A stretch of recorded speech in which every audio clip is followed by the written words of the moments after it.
Now let's proceed to the additional problems. Jayhawk Jets must choose one of two mutually exclusive projects.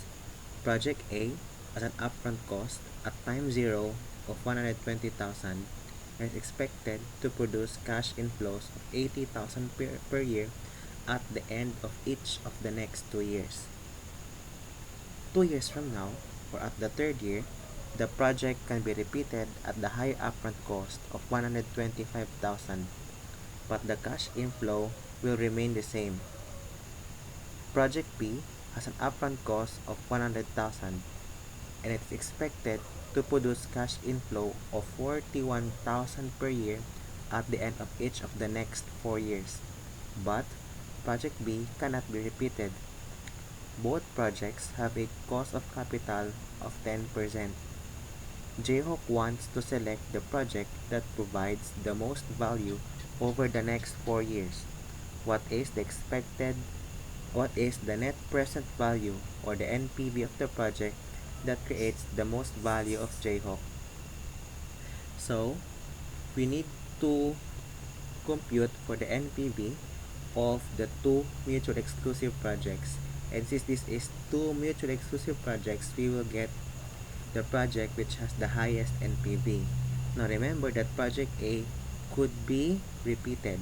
It means that after 2 years, you can invest another amount and have it produce income for the next 2 years. But project B cannot be repeated, but it has a life of 4 years.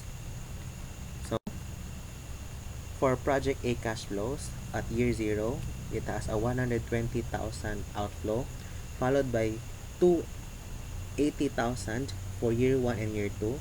But at year 2, at the end of year 2, after year 2, the company could repeat the project and invest 125,000. So the net cash flow for year 2 is 80,000 minus the outflow of 125,000. So therefore there is a net cash flow of 45,000. But in year 3 and year 4, it has a cash flow of 80,000 and 80,000. But for project B, it has a initial cash outflow of 100,000 followed by 41,000 cash inflow for the next 4 years. So using the WACC of 10%, we're able to compute for the NPV of project A of 30,283 and NPV of project B of 29,965. Therefore, Jayhawk should select project A since it adds more value to the entity.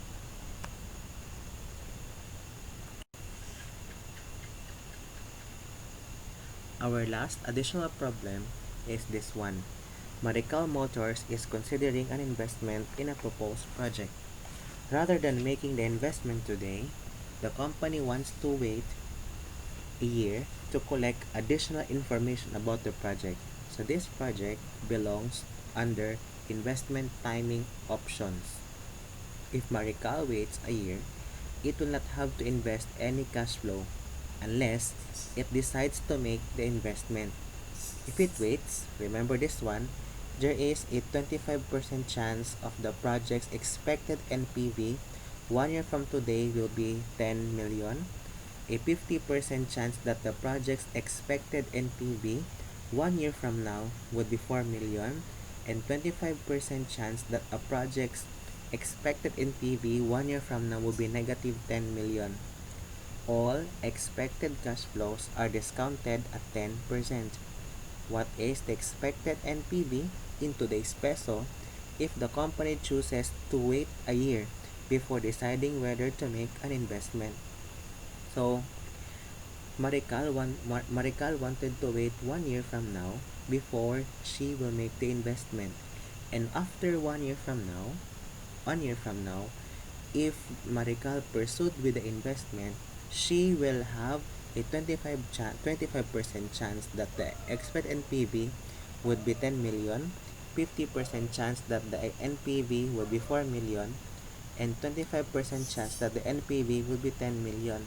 And so, we would like to get the expected NPV 1 year from now and discount that cash flow using 10% discount rate to get the expected NPV today.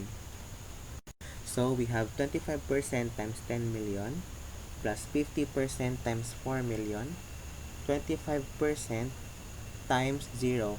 Now why 0?